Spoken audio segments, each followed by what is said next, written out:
Y para que nosotras podamos dar una buena atención al paciente, no nos centramos específicamente en la herida, sino que visualizamos a la persona que tiene esa herida, identificando datos que pudieran indicarnos a nosotros cuál fue la causa de su herida, es decir, qué generó esa herida en el paciente, algunos datos subjetivos como por ejemplo cómo se siente el paciente referente a esta herida, que es crónica, que el paciente puede que ya lleve meses o años con ella.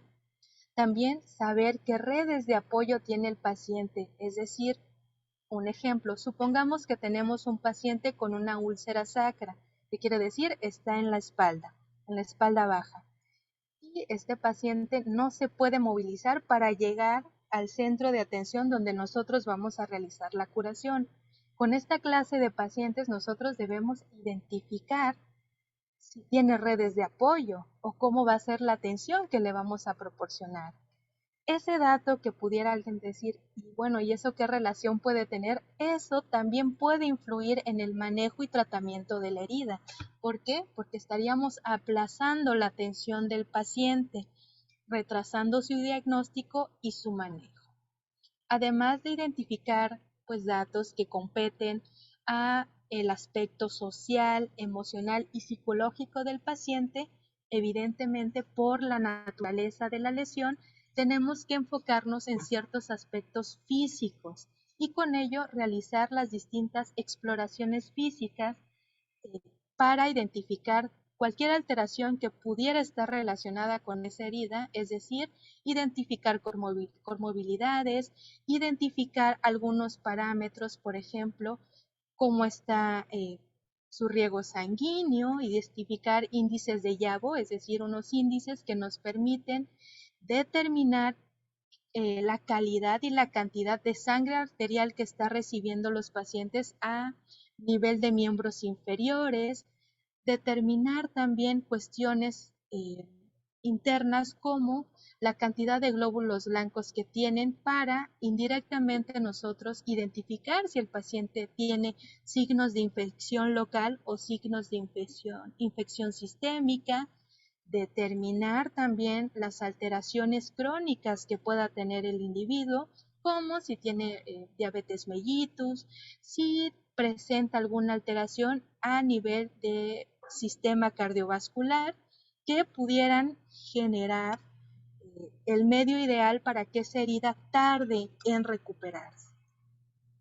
Lo segundo que también incluimos dentro de nuestra valoración es determinar evidentemente el tiempo con el cual el paciente tiene esa herida, la temporalidad, clasificarla en aguda, crónica y una vez que la identificamos crónica, también determinar cuánto tiempo lleva el paciente con la herida, si es 6 semanas, 3 meses, un año o más de un año. De igual manera, dentro del manejo que vamos a ver de las heridas crónicas y específicamente las terapéuticas no convencionales, tenemos que identificar nuestro lecho de la herida, es decir, identificar ciertas características que nosotros como profesionales debemos de retirar de esas heridas, como el esfacelo o tejido necrótico que pudiera retardar la curación de la herida. Y bueno, también dentro de los aspectos que como profesionales de la salud tenemos en cuenta al momento de valorar heridas crónicas es determinar tanto antigüedad, localización, los estadios, el tamaño de esa herida crónica, es decir, qué tan larga y ancha es, si además de ser larga y ancha, qué tan profunda es esa herida crónica, ¿no? Estas dos dimensiones nos van a permitir también definir y elegir qué tipo de terapéutica podemos emplear con nuestros pacientes, determinar el tipo de tejido para que nosotros también modifiquemos los tratamientos que estemos poniendo en el paciente o bien seleccionar ciertas terapéuticas en lugar de otras. Identificar la calidad de la piel perilesional, es decir, identificar que la piel sana que se encuentra rodeando la herida no se vaya a lesionar al momento de nosotros utilizar alguna terapéutica. Y en heridas crónicas debemos de tener especial atención porque lo que estamos buscando es resolver ese proceso retardado de cicatrización que tiene el paciente. Si nosotros solo nos enfocamos en la herida como tal y no cuidamos cuestiones como la piel circundante de esa herida, lo que podemos generar es un retraso en la cicatrización y generar que esa herida sea más amplia, es decir, estar dañando piel sana. De igual manera, dentro de las heridas crónicas, uno de los elementos importantes a considerar para la elección de las terapéuticas son signos de infección, pero estos son sistémicos. Recuerden que toda herida crónica ya es una herida infectada, ya existe una infección a nivel local. Lo que vamos a tratar de cuidar también en estos pacientes es que esa infección local no se desencadene a una infección sistémica. Y bueno, y ahora bien, ahora sí, ya para contextualizarnos y entrar en algunas de las terapéuticas no convencionales de la herida, eh, en el manejo de heridas de enfermería específicamente, utilizamos un enfoque para poder evaluar y a la vez intervenir.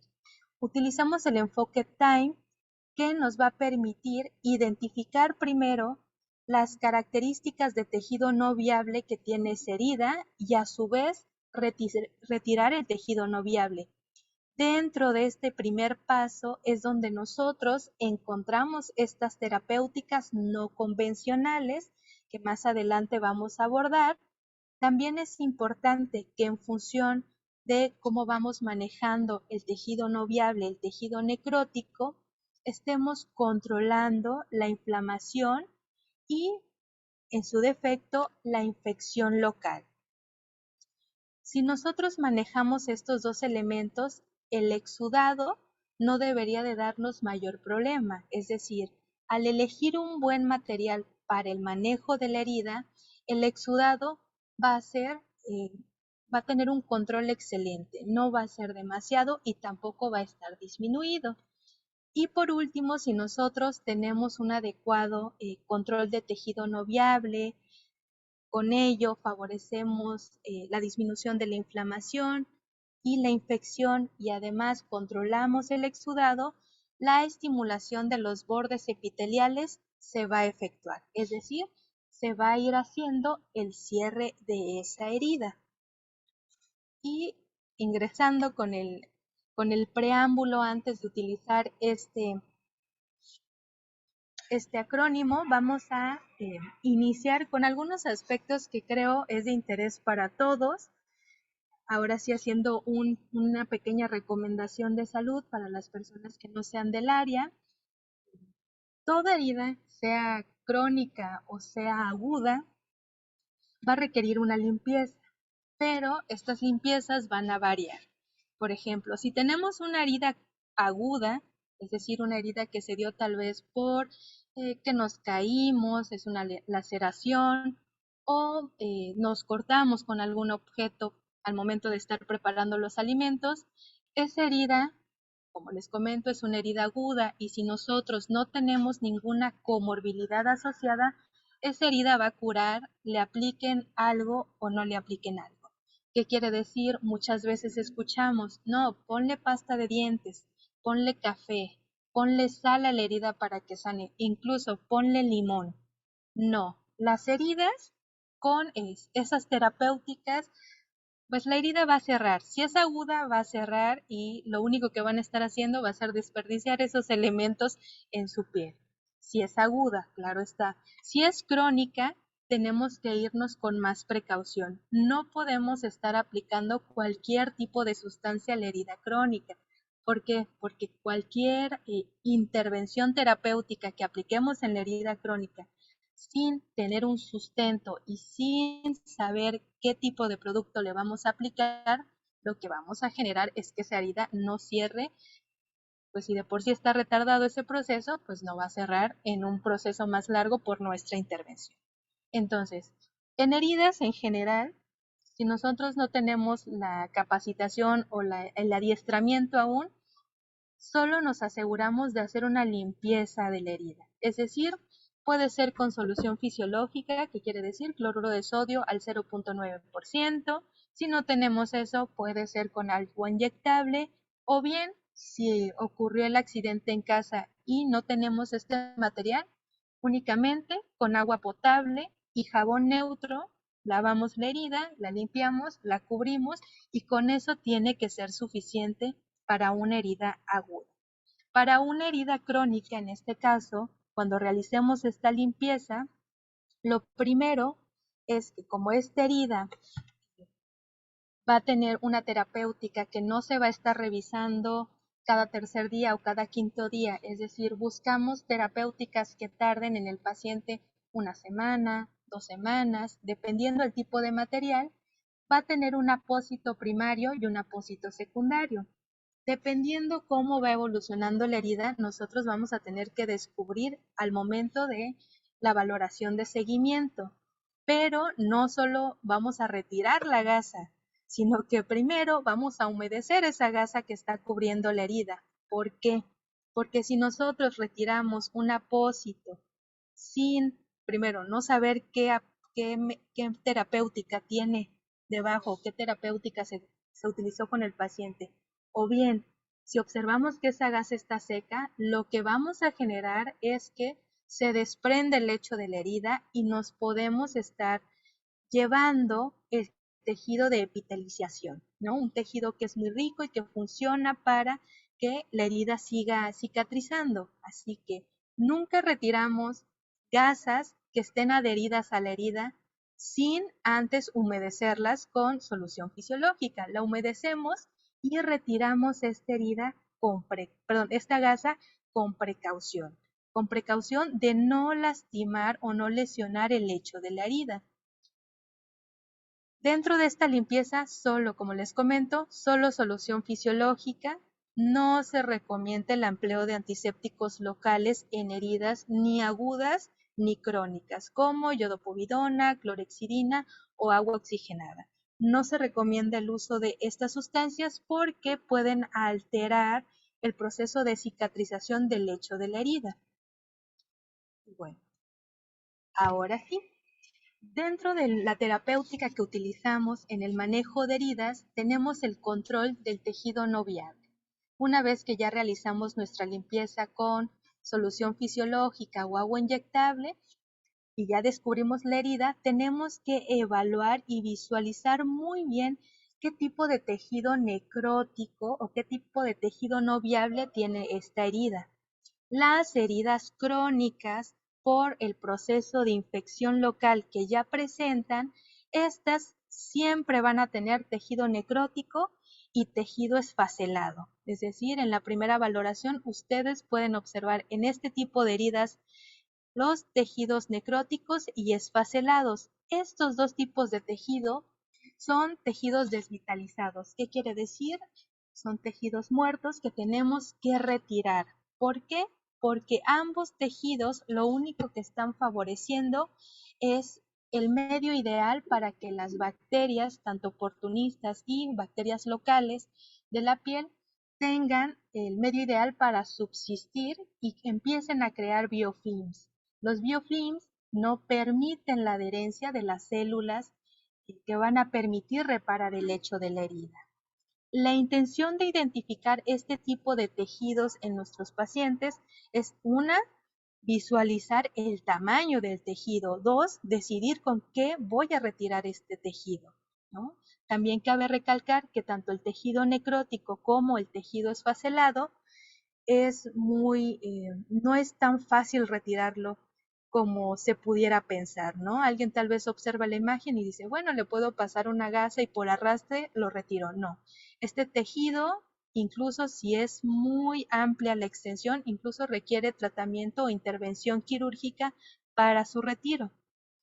¿Qué es lo que buscamos en nuestros pacientes con heridas crónicas? Llegar a este tipo de lecho de la herida, es decir, a un tejido de granulación, a un tejido donde se observe que se está generando la matriz extracelular por la activación de los fibroblastos, un tejido en donde se está favoreciendo la creación de nuevos vasos sanguíneos para permitir la aproximación de los bordes, es decir, que este extremo de la herida se una con este otro y además permitir que esta aproximación de bordes favorezca la diferenciación celular de las células tanto epidérmicas como dérmicas. Y bueno, existen distintos tipos de manejos de los tejidos no viables. Tenemos los desbridamientos mecánicos que se realizan a través de la irrigación con distintas soluciones, ya sea por presión, por fuerza de gravedad o por presión al introducir estos líquidos en unas jeringas y además complementar esta terapéutica con el arrastre de una gasa, ¿no? El arrastre mecánico. Este tipo de desbridamiento lo que nos permite desprender son pequeños fragmentos de fibrina. En las heridas crónicas, este tipo de desbridamiento no nos funciona, ¿no? Por la naturaleza del tejido no viable que tiene. El segundo tipo de desbridamiento es el quirúrgico, como les mencionaba, dependiendo la extensión, la profundidad de la herida, el sitio en donde se encuentra la herida, vamos a requerir o no este tipo de desbridamiento en donde utilizamos instrumental quirúrgico y por la naturaleza de estas heridas tiene que realizarse en un área donde podamos asegurar la esterilidad de los instrumentos que van a ingresar en la cavidad. Se dan por lo general en heridas crónicas que tienen profundidad o cavitación. También este tipo de desbridamiento quirúrgico se lleva a cabo en pacientes que estén descompensados y que además tengan signos de infección sistémica. Dentro de otros tipos de desbridamientos o control de tejido no viable, vamos a tener desbridamientos enzimáticos por la acción de distintos medicamentos que contienen proteasas en su composición.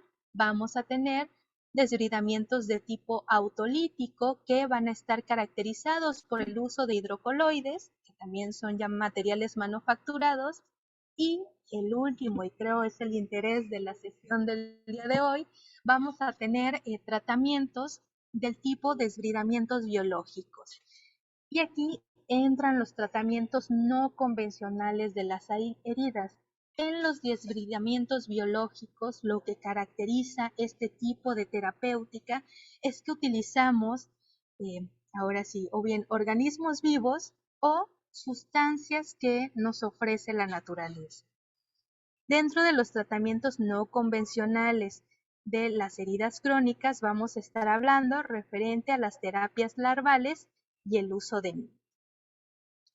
Y bueno, el primer tratamiento no convencional de las heridas crónicas tenemos a las terapias larvales y en el principal, digamos, el tipo de larva que se utiliza es la que proviene de Lucilla sericata, es decir, la mosca verde, y evidentemente este tipo de terapéutica no es con cualquier mosca y tampoco no es con la mosca que tenemos ahí en casa o cerca de nuestro entorno, sino que son larvas que han pasado por distintos procesos y que son de uso médico. Voy a hacer un poco el acercamiento de las larvas y como podemos ver, la aplicación de este tipo de terapéutica es controlada. ¿Qué quiere decir? Vamos a ingresar estas larvas en un apósito con ciertas características que me permita colocarlo en la herida y a su vez también retirarlo, ¿no? Para tener un control de la actividad de las larvas. Su uso terapéutico se sugiere en heridas venosas, en heridas crónicas venosas, en heridas crónicas arteriales, en úlceras de pie diabético y también en úlceras por presión. ¿Por qué? Porque este tipo de terapéutica de desbridamiento biológico permite el desbridamiento. ¿Qué quiere decir? Permite el retiro de todo el tejido no viable, no vivo.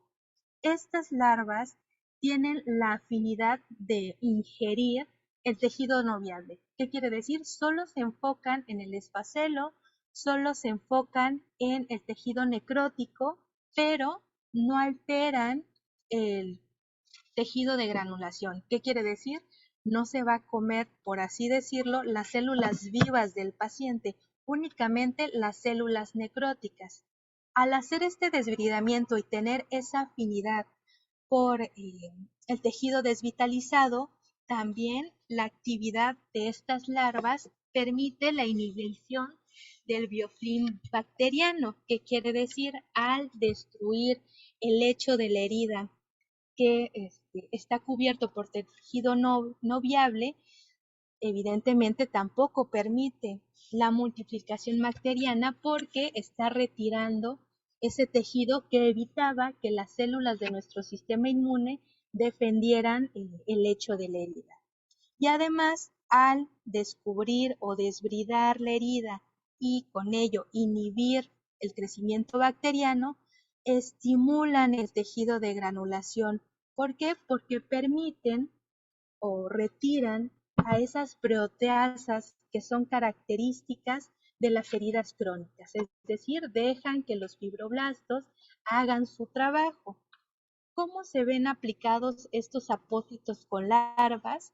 Como pueden ver, para esta terapéutica en este paciente que tiene una úlcera venosa, que pueden consultar en el artículo de Serrata, que es un caso clínico, perdón, en donde aplicaron este tipo de terapéuticas, se aplica de la periferia al centro. ¿Por qué? Porque una de las características de las úlceras venosas, arteriales o de las úlceras mixtas es que si bien a nivel del lecho de la herida no nos ofrece tanto problema, en la piel perilesional es donde no se aproximan los bordes. ¿Por qué?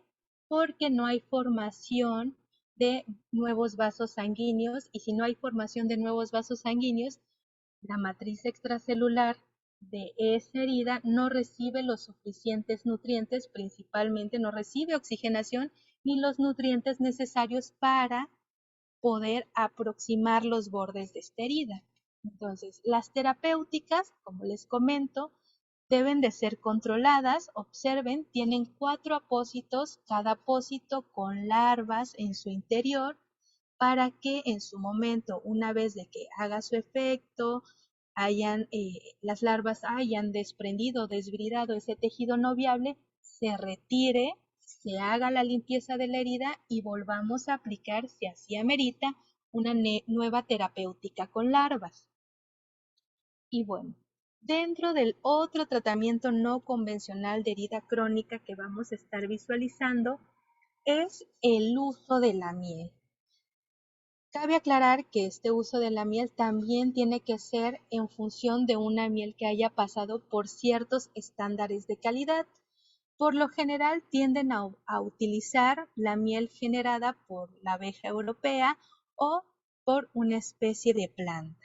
Existen más de 60 tipos de mieles que están aprobadas para su uso médico, y se sugiere el uso de miel en heridas crónicas, principalmente en úlceras por presión o en úlceras de pie diabético, por su alta actividad antibacteriana o antimicrobiana, porque favorece un ambiente húmedo y porque promueve, y con ello promueve la cicatrización. Además de que proporciona una barrera protectora de la piel. ¿Y esto por qué? Bueno, principalmente porque su actividad antibacteriana se caracteriza por su alto contenido de peróxido de hidrógeno, que lo que genera es que las bacterias que se encuentran presentes en ese tejido desvitalizado no puedan llevar sus procesos de multiplicación de una forma adecuada, además que genera un ambiente tóxico para las mismas. Aunado a ello, también el pH de la miel oscila entre 3.2 y 4.5. ¿Qué quiere decir? Es un pH ácido que para gran parte de las bacterias no es un pH ideal para estar subsistiendo, y con ello también la alta osmolaridad de la miel pues favorece que el exudado no sea tan abundante. ¿Por qué? Porque al tener una gran osmolaridad permite el control de los líquidos, es decir, de los líquidos que se exudan a través de la herida.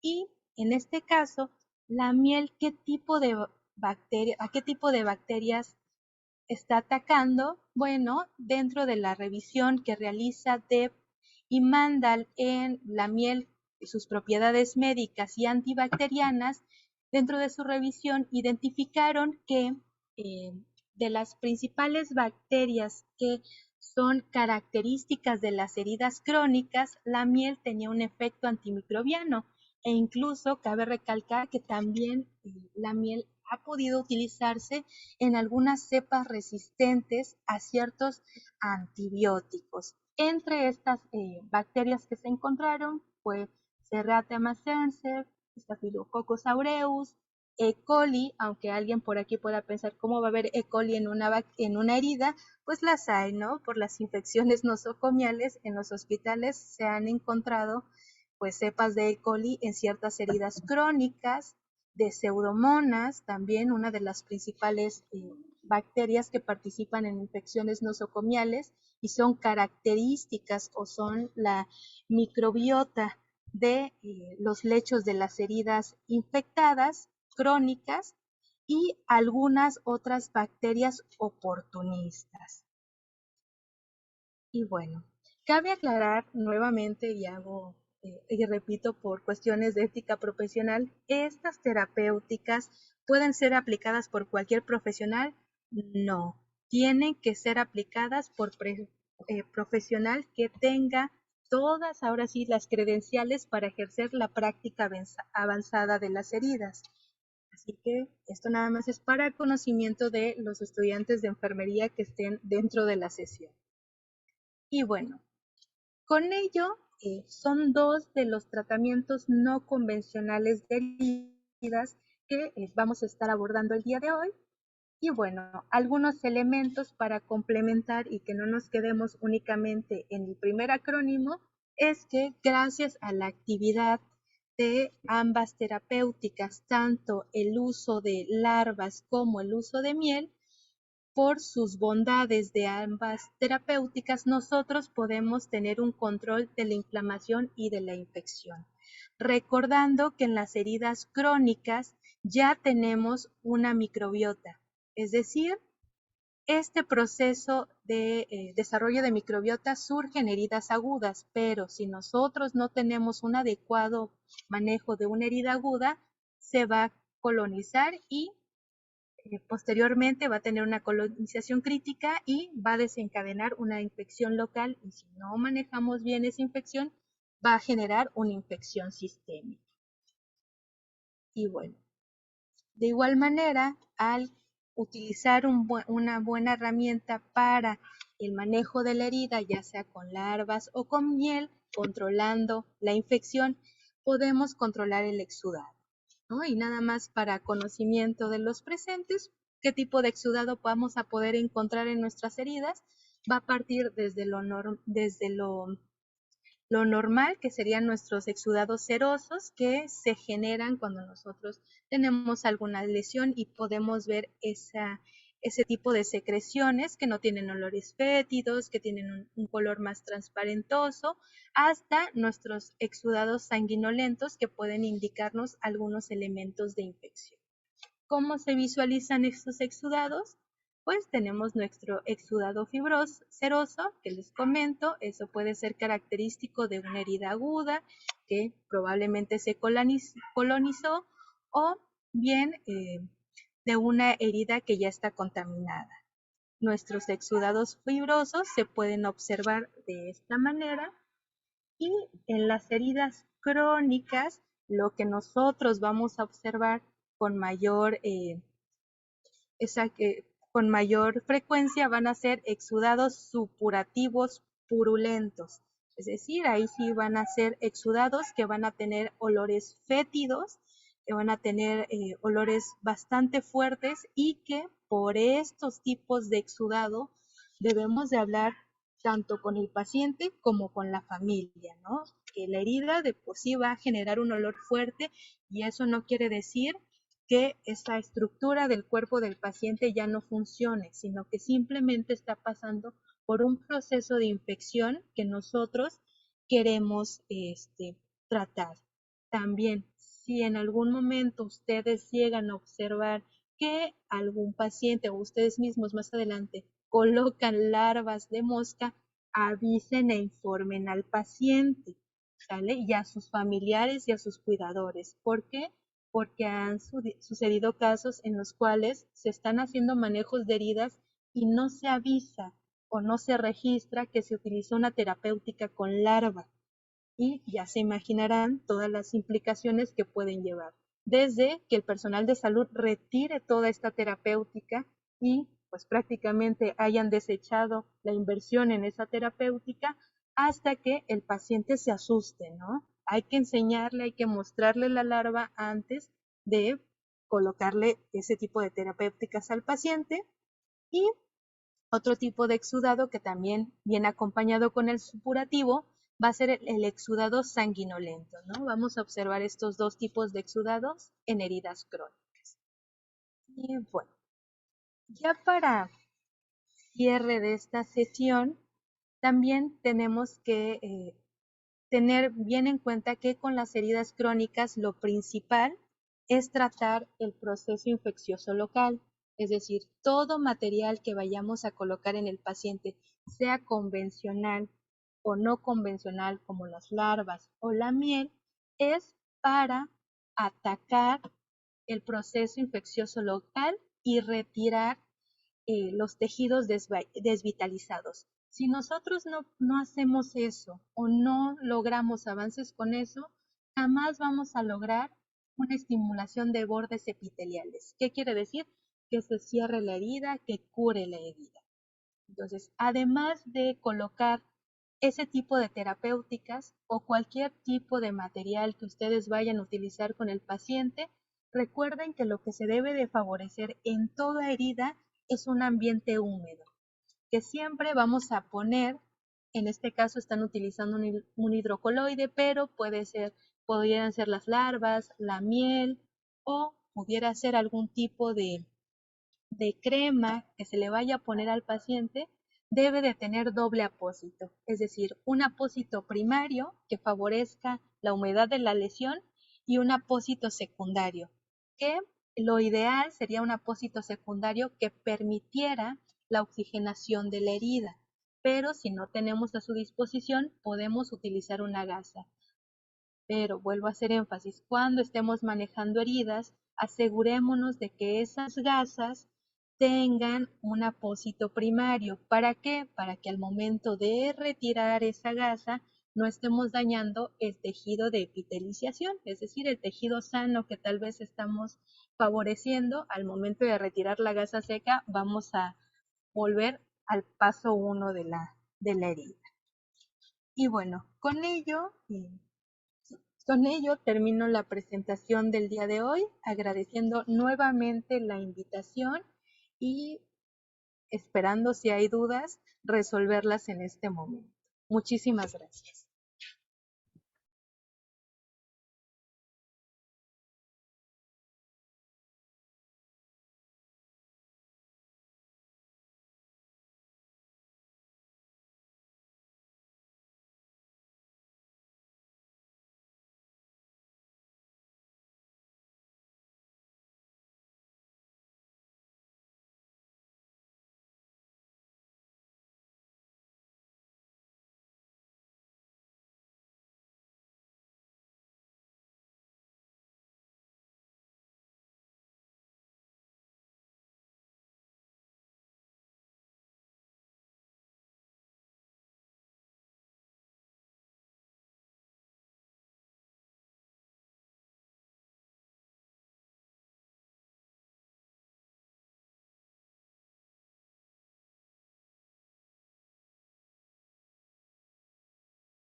pues parece que quedó bastante bien explicado, maestra. No hay preguntas, pues con Buenas esto. noches.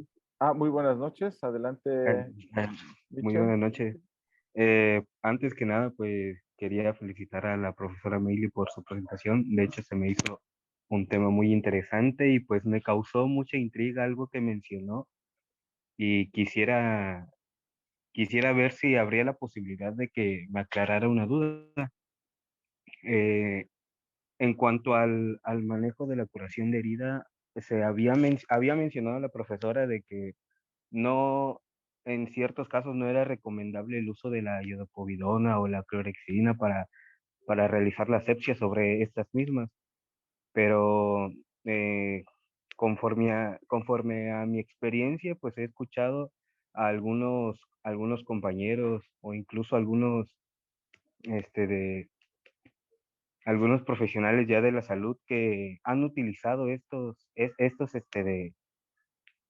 estas, por así decirlo, estas soluciones como son la clorexidina y la iodopovidona para realizar la limpieza o la curación de alguna herida, pero ¿qué tan efectivo es utilizar esto?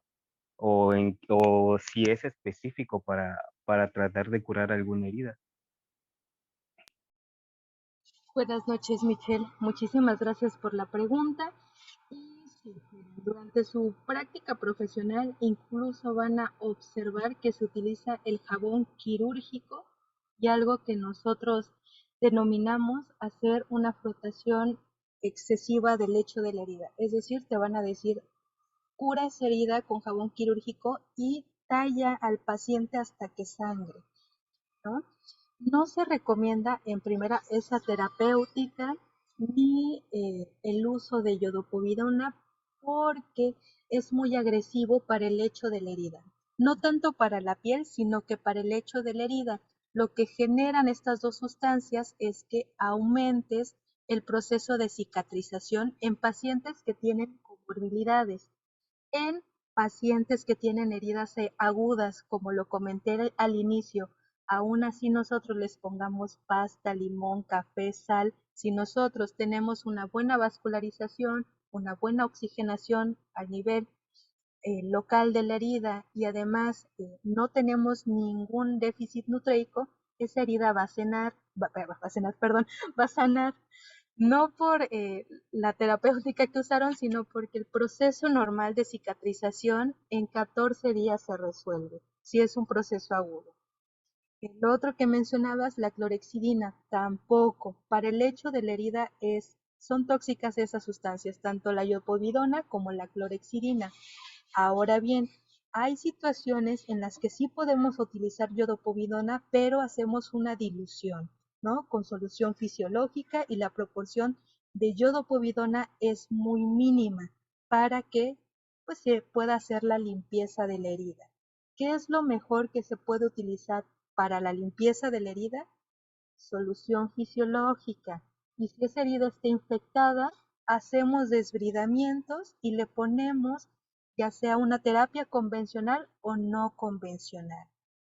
Recuerden que, por ejemplo, la iodopovidona y la clorexidina se utiliza para hacer la asepsia en la piel, pero nunca se ha establecido que sea dentro del lecho de la herida. Es decir, por ejemplo, en procesos para hacer la asepsia antes de cirugía, es decir, antes de que se haga una incisión en la piel del paciente, ahí sí está justificado el uso de iopovidona o clorexidina. ¿Por qué? Porque queremos que la cantidad de bacterias que se encuentran en la piel las vamos a reducir al aplicar estos dos tipos de sustancias, ¿no? Lo que buscamos es reducir para que tenga la menor cantidad de microorganismos y no se genere una infección.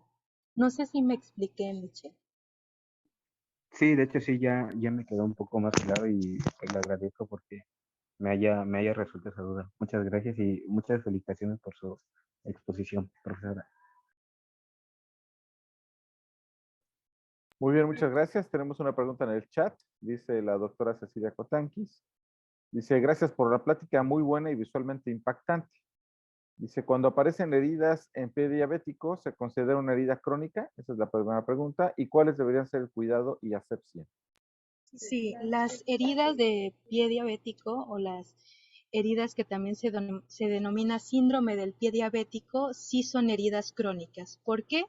Estas no se curan en un periodo menor a 6 semanas por la situación de salud del paciente. ¿Qué quiere decir?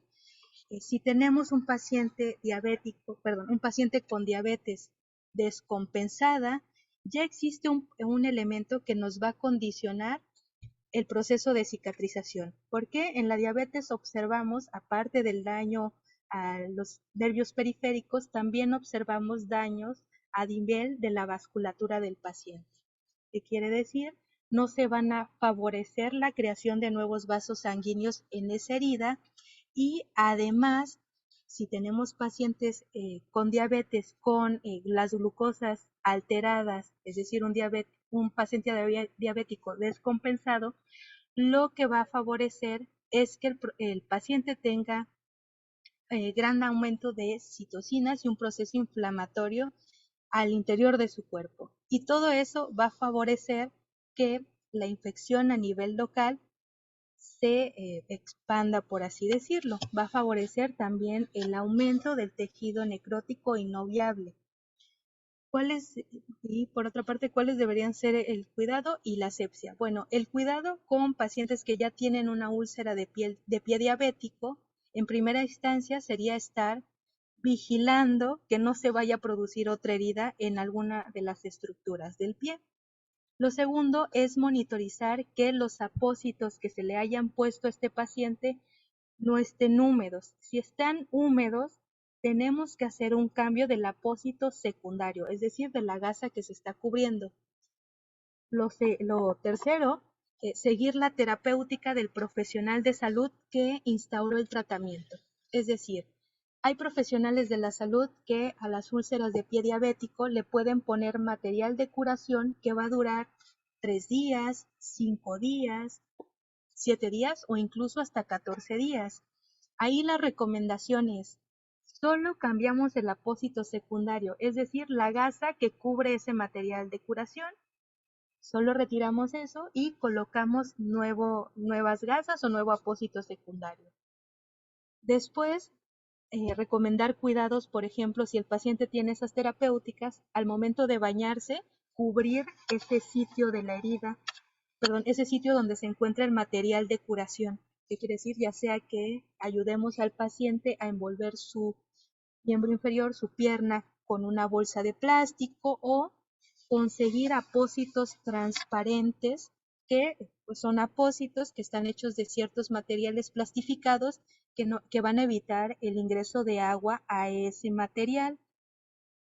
Lo siguiente es que si existiera humedecimiento de ese apósito secundario, notificarle al personal de salud que lo está tratando. ¿Para qué? Para que se le haga recambio del material. Y en cuestiones de la limpieza de esas heridas, iniciamos como las heridas crónicas, es decir, con solución fisiológica o agua inyectable retiramos el apósito secundario, el apósito primario, observamos si no existe todavía material residual de la terapéutica que se utilizó, hacemos una limpieza por irrigación y arrastre y posteriormente, si amerita, hacemos desbridamientos. Cualquier tipo de los desbridamientos que mencionamos anteriormente, es decir, uno mecánico, el quirúrgico o empleamos hidrocoloides o algún tipo de desbridamiento enzimático o bien si el personal de la salud amerita y tiene la terapéutica con larvas o con miel. ¿Cuál sería la recomendación ahora sí para el público en general cuando tengan familiares que tienen úlceras del pie diabético? Seguir la recomendación del personal de salud, ¿no? Dentro de nuestras funciones como enfermeros, tenemos esta obligación de explicarle al paciente y al familiar cuáles van a ser estos cuidados, ¿no? Que sería principalmente cambiar ese apósito cuando se dañe y cubrir ese apósito y decirle, ¿sabe qué? Persona, es decir, por ejemplo, voy a utilizar el nombre de mi alumno, Gilberto, usted tiene que venir a su curación en 7 días, le puse un material que se va a absorber durante 7 días, si usted observa que este apósito se humedece más de lo normal y ya le muestro fotos de cómo se tiene que ver, vamos a hacer el cambio de gasas y le proporciono las gasas. Si por alguna razón usted moja su pie accidentalmente, venga inmediatamente a nuestro centro de atención y le realizamos el cambio del apósito. Esos serían como que los cuidados más generales. Lo primero y lo principal, seguir las recomendaciones del profesional de salud que esté a cargo del paciente. Espero haber resuelto la duda.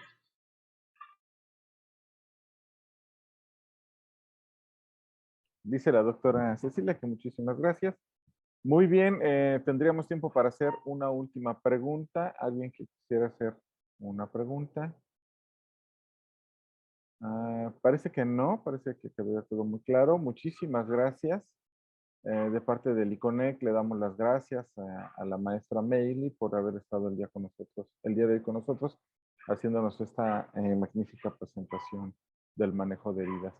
El manejo no convencional de heridas. Pues bueno, con esto nos despedimos. Muchísimas gracias. Quien tenga posibilidad, síganos. En 15 días nos vemos para otra plática de este seminario institucional que tenemos. Agradezco nuevamente la presencia de la maestra Meili y agradezco a todos los que se conectaron el día de hoy. Pues nos vemos en 15 días. Muchísimas gracias a todos y gracias también a los integrantes del ICONEC. Hasta dentro de 15 días.